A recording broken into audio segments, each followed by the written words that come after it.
I never really minded being alone. In fact, that was the main reason I took the job at the Oak Ridge Mall.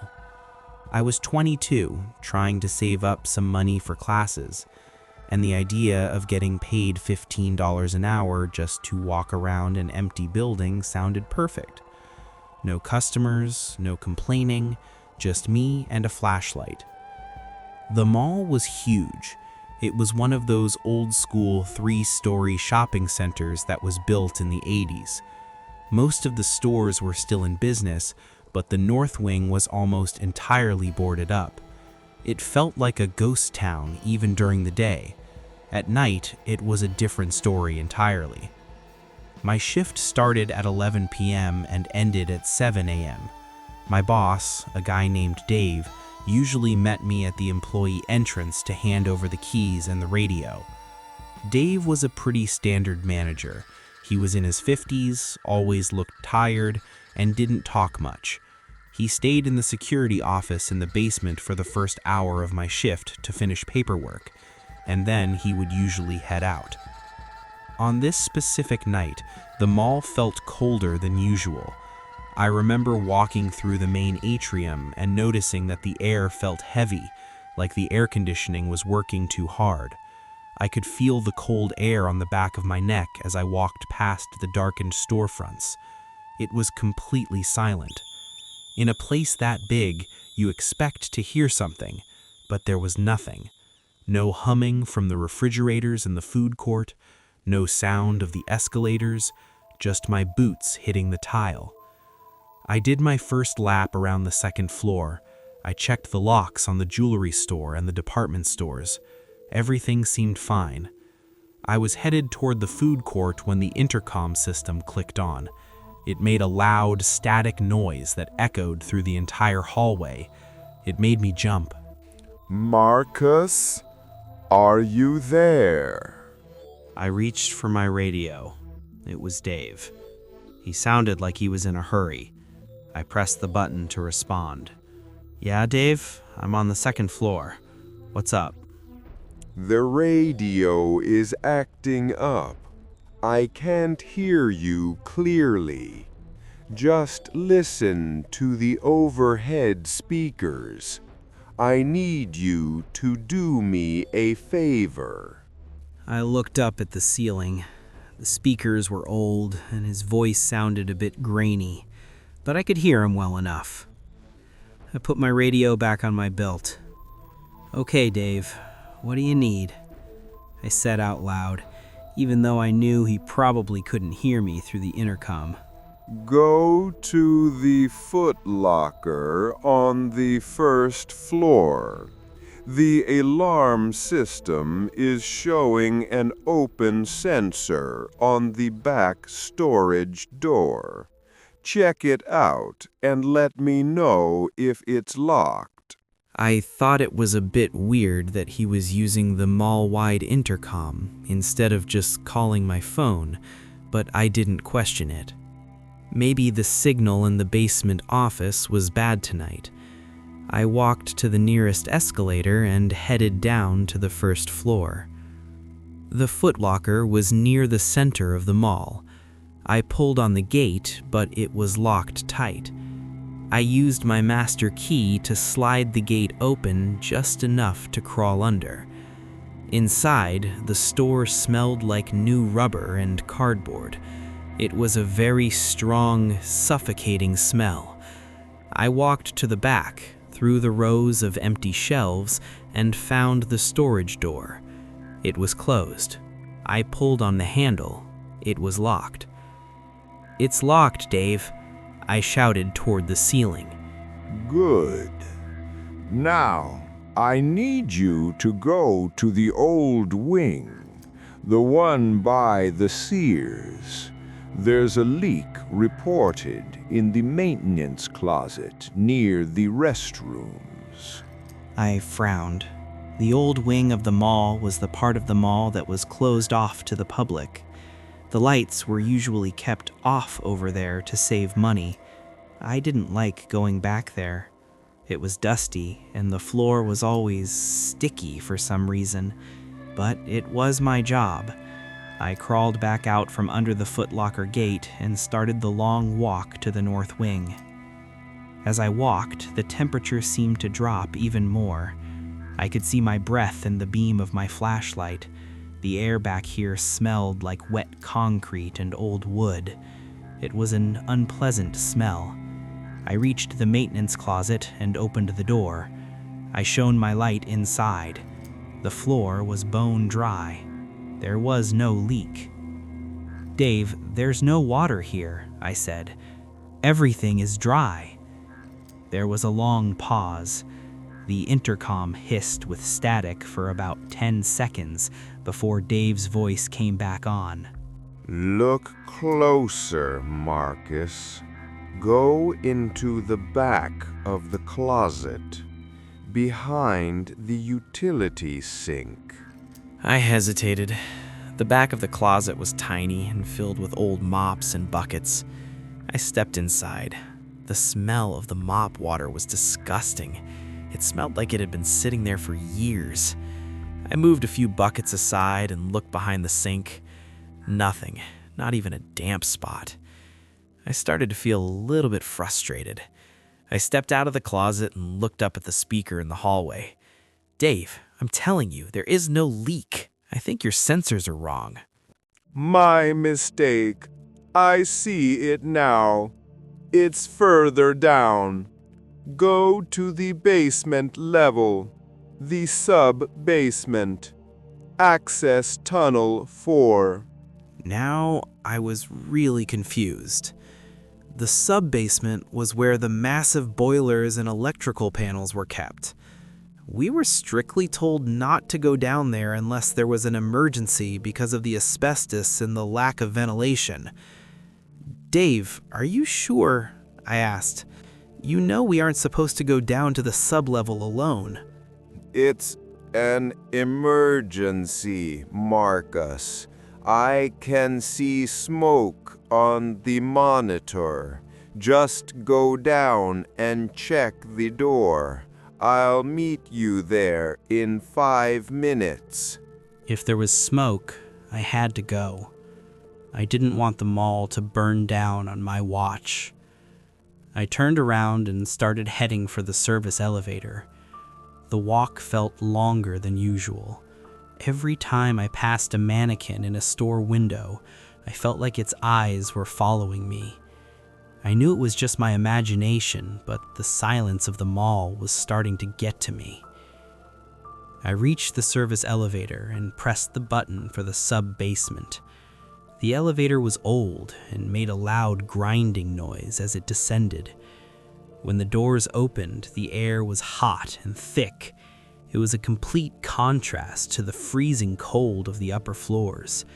It smelled like rust and burnt hair. It was a very distinct, gross smell that made me want to gag. I stepped out into the tunnel. The lights down here were dim and flickered constantly. "Dave?" I called out. There was no answer. I walked toward Access Tunnel 4. The walls were lined with heavy pipes that were vibrating. I could feel the vibration in the soles of my boots. It was a low, deep thrumming sound that made my chest feel tight. I reached the door to Tunnel 4. It was a heavy steel door with a small reinforced glass window. I looked through the window. The room inside was pitch black. I didn't see any smoke. "Dave? I'm here. I don't see any smoke," I yelled. The intercom in the hallway clicked on, but this time, the voice sounded different. It didn't sound like Dave anymore. The pitch was the same, but the way the words were formed sounded wet, like the person speaking had a mouthful of water. Open the door, Marcus. I'm inside. I can see you through the glass. I froze. I was looking through the glass right now. I had my flashlight pointed into the room. It was empty. There was no one in there. "Dave, stop joking around," I said. My voice was shaking. "Where are you?" I'm right here. Open the door. It's so hot in here. I need you to let me out. The voice was getting more distorted. It started to sound less like a human and more like a recording being played at the wrong speed. I backed away from the door. I decided I was done. I was going back upstairs to the security office to find Dave in person. I ran back to the elevator and mashed the button for the first floor. The doors took forever to close. As they finally started to shut, I heard a loud bang against the steel door of Tunnel 4. Something had hit it from the inside with incredible force. The elevator rose slowly. When I got back to the first floor, I didn't stop. I ran straight for the security office. I didn't care if I was breaking protocol. I needed to see another person. I reached the door of the office and hammered on it. "Dave, open up!" The door wasn't locked. It swung open. The office was dark. The only light came from the bank of monitors on the wall. I looked at the desk. Dave's radio was sitting in the middle of the desk. It wasn't just sitting there, it was smashed. It looked like someone had taken a hammer to it. There were pieces of plastic and wire scattered everywhere. Next to the radio was Dave's cell phone and his car keys. My heart was racing. I looked at the monitors. One of the screens showed the sub-basement tunnel I had just left. The hallway was empty. But then I looked at the monitor for the security office itself. I saw myself standing in the office, looking at the desk, and then I saw the door behind me. In the video, the door was slowly closing. I turned around and grabbed the handle, pulling it open. The hallway was empty. I looked back at the monitors. I started checking every camera. I looked for Dave. I looked for anyone. That's when I saw something on the camera for the north wing, the old boarded-up part of the mall. There was a figure standing under one of the speakers. It was wearing Dave's security uniform, but the proportions were wrong. The arms were too long, reaching down past the knees. It was standing perfectly still, looking up at the intercom speaker.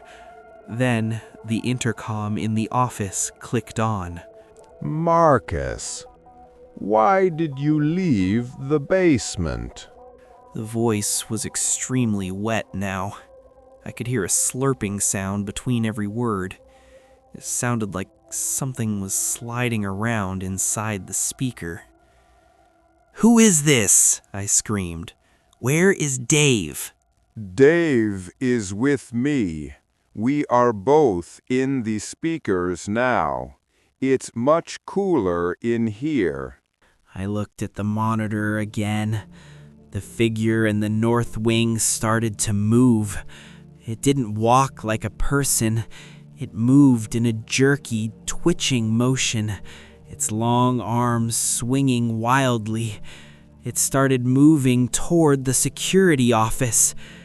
I didn't wait. I grabbed my bag and ran for the employee exit. I didn't even lock the door behind me. I ran to my car, my hands shaking so hard I could barely get the key into the ignition. I peeled out of the parking lot and didn't stop until I was at a gas station 5 miles away. I called the police. I told them there had been a break-in and that my manager was missing. They sent 2 cars to the mall. I waited in the gas station parking lot until they called me back. The officer told me they searched the entire mall. They found Dave's smashed radio and his keys, but they didn't find Dave. They also said they found something strange in the sub-basement. They found the steel door to access Tunnel 4. It was dented from the inside, as if something very heavy had been trying to get out. But the room inside was empty. There were no other exits. The weirdest part was what they found in the intercom system. The police technician said the wiring had been ripped out of the main console in the office. The system shouldn't have been working at all. There was no way for anyone to broadcast a voice over those speakers. I never went back to that mall. I quit the next day. A week later, I was sitting in my apartment when my phone rang. It was an unknown number. I shouldn't have answered it, but I thought it might be the police with an update on Dave. I picked up the phone. I didn't say anything. For a long time, there was just silence. And then I heard a familiar hiss of static. Marcus, I found a leak in your kitchen. You should come check it out. The voice was wet. It sounded like it was coming from inside my own walls. I moved out of that apartment the same day. I still don't know what happened to Dave, and I don't think I want to know. I just know that every time I hear a public address system or a speaker click on, I leave the room.